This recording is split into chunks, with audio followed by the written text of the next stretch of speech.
America में एक बार फिर गन वायलेंस ने सबको हिलाकर रख दिया।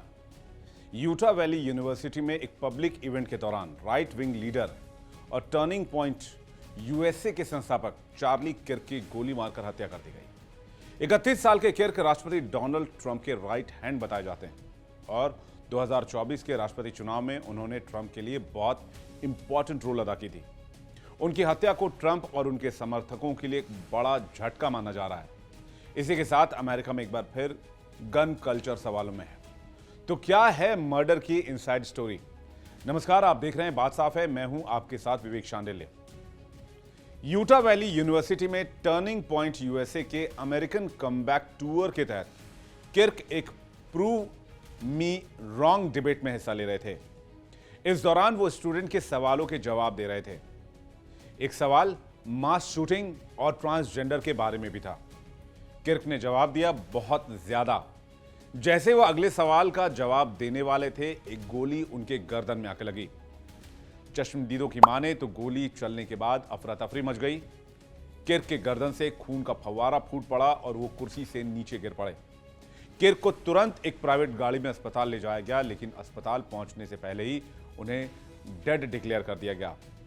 Utah department of public safety के अधिकारी ब्यू मेसन ने पुष्टि की कि सिर्फ एक गोली चली थी और किर्क इकलौते शिकार थे।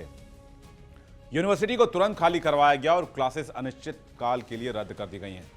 शुरुआती खबरों में कहा गया है कि संदिग्ध को हिरासत में लिया गया है, लेकिन बाद में यूटा वैली यूनिवर्सिटी और पुलिस ने साफ किया कि हत्यारा अभी तक फरार है।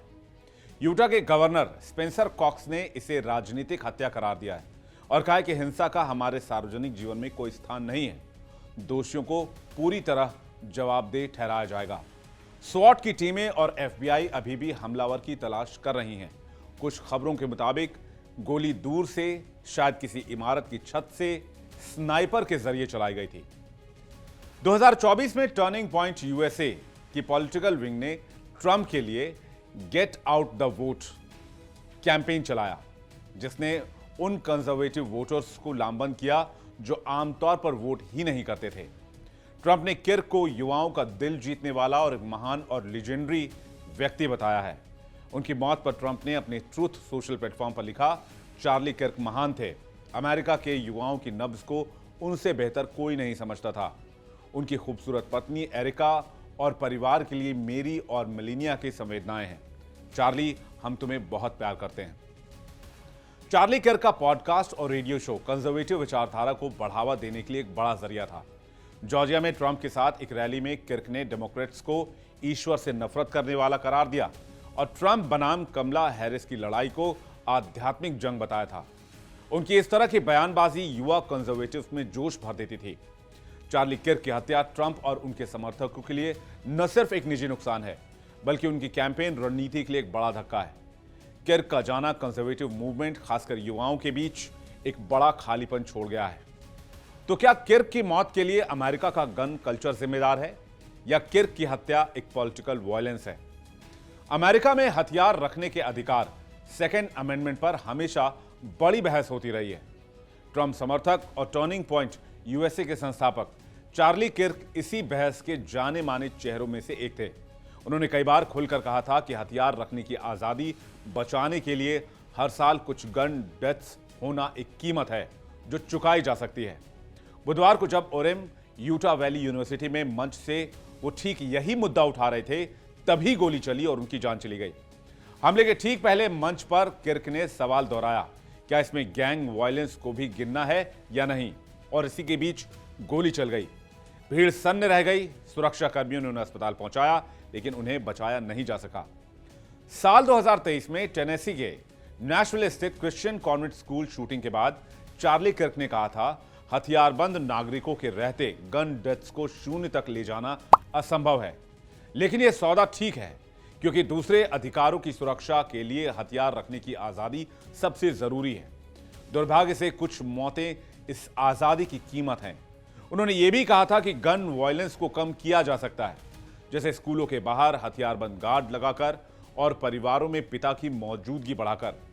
किर्क ने उदाहरण देते हुए कहा था कि जैसे बेसबॉल गेम्स, एयरपोर्ट्स और बैंक में सुरक्षा गार्ड्स तैनात रहते हैं, वैसे ही स्कूलों में भी होने चाहिए। वहां गार्ड्स की मौजूदगी से हमलों पर रोक लग सकती है। अगर हम अपने पैसों और खेलों की सुरक्षा के लिए हथियारबंद सुरक्षा कर्मियों को तैनात कर सकते हैं, तो बच्चों की सुरक्षा को क्यों नहीं उतना महत्व दिया जा सकता? तो क्या अमेरिका का गन कल्चर अमेरिका के लिए बोझ बन चुका है? अमेरिका में गन कल्चर का मुख्य कारण वहां का संवैधानिक अधिकार है। अमेरिका के संविधान में सेकेंड अमेंडमेंट नागरिकों को हथियार रखने और ले जाने का अधिकार देता है। कई अमेरिकी अपनी सुरक्षा, शिकार और खेल के लिए बंदूक रखते हैं। 72% अमेरिकी बंदूक मालिक ये कहते हैं वो मुख्य रूप से सुरक्षा के लिए बंदूक का इस्तेमाल करते हैं या रखते हैं। कोविड-19 महामारी के दौरान भी बंदूकों की बिक्री में खासा इजाफा देखा गया, जब लोगों में असुरक्षा की भावना बढ़ गई थी।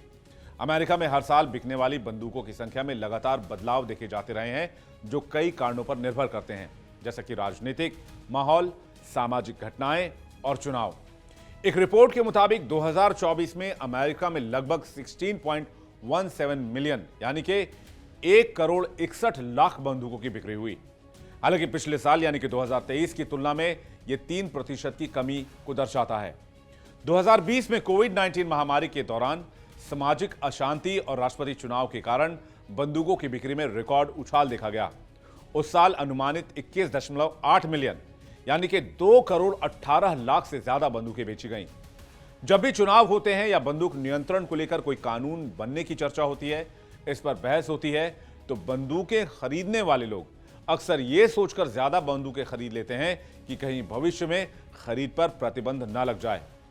मास शूटिंग यानी गोलीबारी की बड़ी घटनाएं जैसी घटनाओं के बाद कुछ लोग अपनी आत्मरक्षा के लिए भी बंदूकें खरीदते हैं, जबकि इससे बंदूक नियंत्रण की मांग भी बढ़ती है। आर्थिक अस्थिरता के दौरान भी लोग सुरक्षा के लिए बंदूकें खरीदना पसंद करते हैं। अमेरिका में नागरिकों के पास दुनिया में सबसे ज्यादा बंदूकें हैं। साल 2023 की एक रिपोर्ट बताती है कि अमेरिका में नागरिकों के पास 393 मिलियन यानी कि 39,30,00,000 से अधिक बंदूकें हैं। यह संख्या अमेरिका की कुल आबादी से भी ज्यादा है। इसका मतलब यह है कि प्रत्येक 100 अमेरिकियों पर लगभग 120 से ज्यादा बंदूकें हैं। यहां यह भी देखा गया है कि अमेरिका में लगभग 40 से 44% लोग ऐसे घरों में रहते हैं जहां बंदूकें मौजूद हैं, जबकि लगभग 32% अमेरिकी व्यक्तिगत रूप से बंदूक के मालिक हैं। मतलब यह हुआ कि जिन लोगों के पास बंदूकें हैं, उनमें से कई लोगों के पास एक से ज्यादा बंदूक मौजूद है। चार्ली किर्क की हत्या क्यों हुई, इस पर जांच जारी है। वजह चाहे जो भी हो, एक बात तो साफ है कि किर्क की हत्या के बाद इस बात पर बहस तो होगी कि अमेरिका का बढ़ता गन कल्चर कहीं अब अमेरिका के लिए अभिशाप तो नहीं बन चुका है। बात साफ है। फिलहाल इतना ही। देश दुनिया की खबरों के लिए आप बने रहिए इंडिया डेली के साथ।